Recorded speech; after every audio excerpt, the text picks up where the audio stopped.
vous êtes sur RTL. RTL Matin. RTL, il est 7h42, excellente journée à vous tous qui nous écoutez.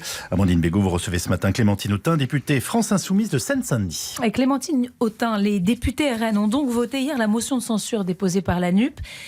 C'est pas un peu un cadeau empoisonné ? J'ai l'impression que le RN voulait surtout faire la démonstration que LR, finalement, soutient la politique du gouvernement. En tout cas, n'est pas dans l'opposition. Ce sont eux les arbitres aujourd'hui, LR. Écoutez, s'ils avaient voté hier la motion de censure, effectivement, le gouvernement tombait.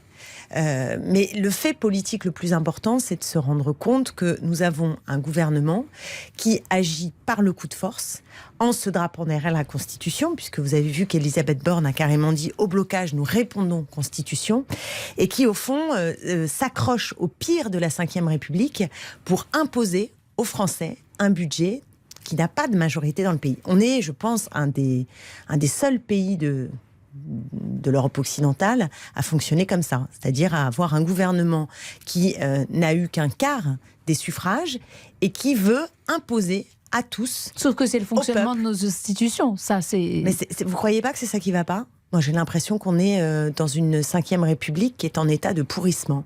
Voilà, en état de pourrissement. Quand Elisabeth Borne dénonce hier une alliance des extrêmes, une coalition des extrêmes, elle a tort ?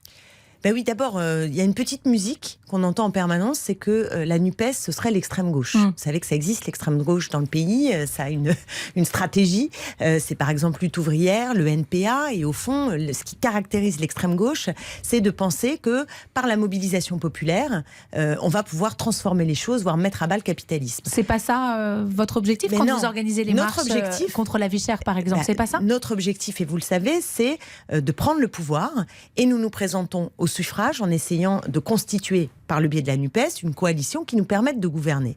Ça ne nous place pas dans la situation d'être qualifié d'extrême gauche. Quiconque fait un minimum de politique, connaît la culture politique, sait que nous ne sommes pas d'extrême gauche. Donc à quoi ça sert de qualifier d'extrême gauche et de dire les extrêmes ?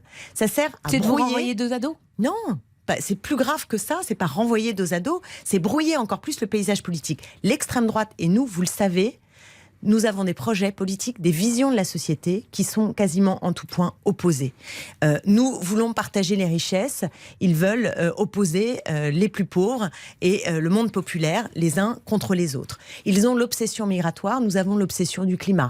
Avec un certain nombre d'électeurs, pardonnez-moi Clémentine Autain, qui sont parfois passés de la gauche ou la gauche de la gauche au Rassemblement national. Quand vous regardez, vous dites ça, j'entends ça très, très souvent. C'est factuel dans le Nord, par exemple. Non, c'est pas factuel sur une génération. Ça mérite vraiment discussion. C'est pas factuel dans une même génération. Dans le Nord, il y a un certain nombre.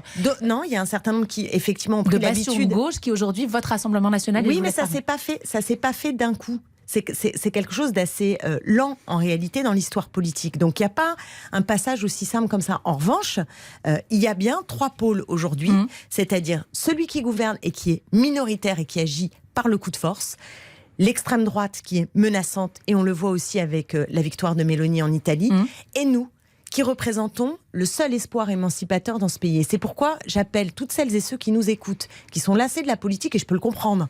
Je peux le comprendre parce que ça fait quand même des décennies que les gouvernements s'alternent les uns après les autres pour mener la même politique. Et là, on arrive au bout du chemin.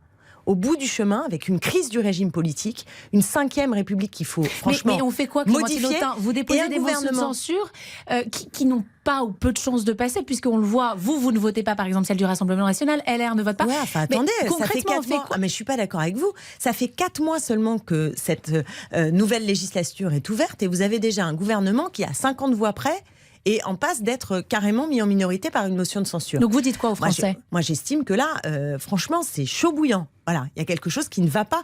Et tout le monde sent bien que le pays est à cran en raison de l'inflation, en raison du creusement des inégalités, en raison des peurs de la guerre, des peurs de la crise climatique. Il y a quelque chose qui ne va pas dans la société telle qu'elle est. Et celles et ceux qui nous entendent le savent. En allant faire ses courses, en regardant ses factures, tout le monde voit bien qu'il y a un truc qui tourne pas rond. Et on a un gouvernement qui s'entête à ne même pas prendre l'amendement proposé par le MoDem sur les super dividendes. Vous voyez, c'est quand même pas la révolution, parce qu'il a décidé de gouverner tout seul. Comment voulez-vous que ça tienne ? Donc il y a quelque chose qui ne tient pas, il y a quelque chose qui ne va pas. Et on est progressivement un peu plus avant dans la crise politique, dans la crise de régime et la crise sociale. Moi, je ne sais pas à quel moment ça peut exploser. La marche contre la vie chère, elle n'a pas non plus fait le plein. Elle a fait déjà un beau succès. Il y en aura d'autres démarches ? Écoutez, on est en train de discuter à savoir comment on va faire, mais là, ce dont je vous parle, c'est de l'exaspération dans le pays. Et vous savez, à un moment donné, il y a quelque chose qui ne passe plus et vous avez des énormes manifestations, pas simplement parce que un responsable syndical ou un homme politique a appelé à marcher, mais parce qu'à un moment donné, les gens n'en peuvent plus. Ce qu'on a connu avec les Gilets jaunes. Oui, ou à d'autres moments dans l'histoire. Donc, et chacun peut sentir qu'on est dans ce moment potentiel de bascule et qu'on joue gros. Et donc, ce que je voulais dire à celles et ceux qui nous écoutent, c'est que là, il faut faire attention parce qu'on n'en peut plus de ce gouvernement qui mène une politique d'injustice sociale et d'inaction climatique. Mais la menace de l'extrême droite, la menace de quelque chose qui pourrait virer au fascisme, elle est là. Et donc, il y a beaucoup de gens qui sont attachés à la liberté, à l'égalité, à la fraternité. Nous essayons de dire, et je pense qu'on est de plus en plus entendu, que nous représentons celles et ceux qui pouvons relancer la dynamique de l'égalité. Vous n'auriez voté de une motion de censure du RN ? Vous n'êtes pas posé la question hier ? Bien sûr, vous croyez qu'on ne réfléchit pas ? Non, je vous pose la question. Bien sûr qu'on y réfléchit. Il y en a pour qui il en était hors de question mais ça n'empêche pas de se poser.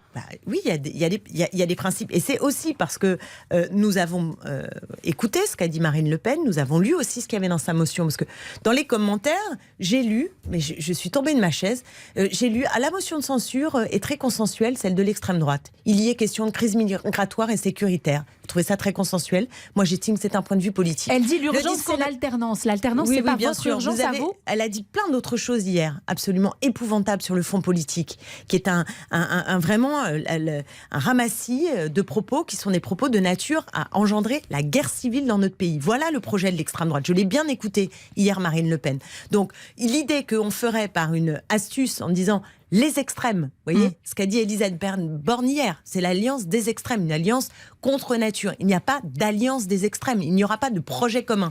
En revanche, il y a une majorité dans le pays pour ne pas être d'accord avec ce que fait le gouvernement. Et que le gouvernement ne prenne même pas les quelques amendements qui auraient permis un peu plus de justice fiscale et qui avaient une majorité à l'Assemblée nationale et qu'il décide que non, c'est terminé, on arrête les débats et que Emmanuel Macron et Elisabeth Borne font bien comme ils ont envie, ça, je pense que c'est inacceptable. Mais d'ailleurs, 2 Français sur 3 sont opposés au 49.3. D'autres 49.3, il y aura d'autres motions de censure ? Oui, bien sûr.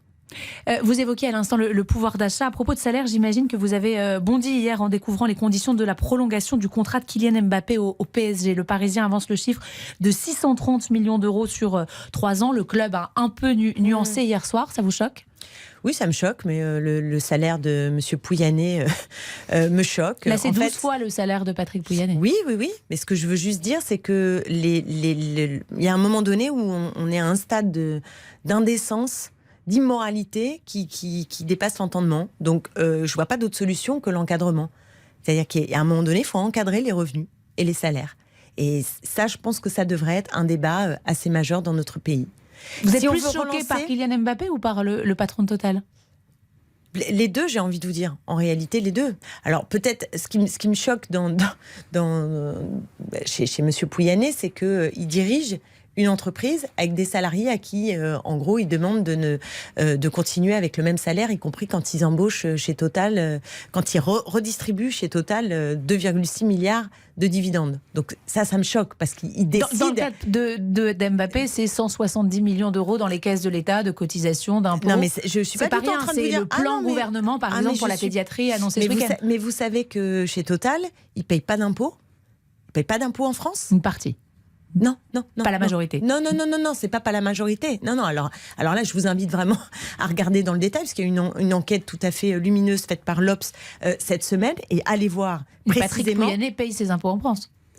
Je vous parle de Total. Je vous parle de l'entreprise. Moi, je vous parlais du salaire de Total. Non, mais je vous parle de l'entreprise qui non seulement prend de l'argent par les biais de CICE, de crédits d'impôt, etc. C'est-à-dire que nous, les contribuables, on donne de l'argent à Total et Total ne paie pas d'impôt en France. Donc s'il y a une mesure à prendre, en plus de ce que je vous disais pour encadrer les écarts de revenus, il y a une autre mesure à prendre, c'est ce qu'on appelle l'impôt universel, de telle sorte qu'il n'y ait pas des entreprises comme Total qui puissent échapper au fisc français en se mettant dans des paradis fiscaux, en échappant par des biais divers et variés à l'impôt. Ça n'est plus possible. Merci beaucoup, Clémentine Autain. Merci à vous. Nous avons un gouvernement qui agit par coup de force avec le pire de notre Constitution. Nous sommes dans une 5e République en voie de pourrissement, vient de nous dire notamment Clémentine Autain. L'intégralité de l'entretien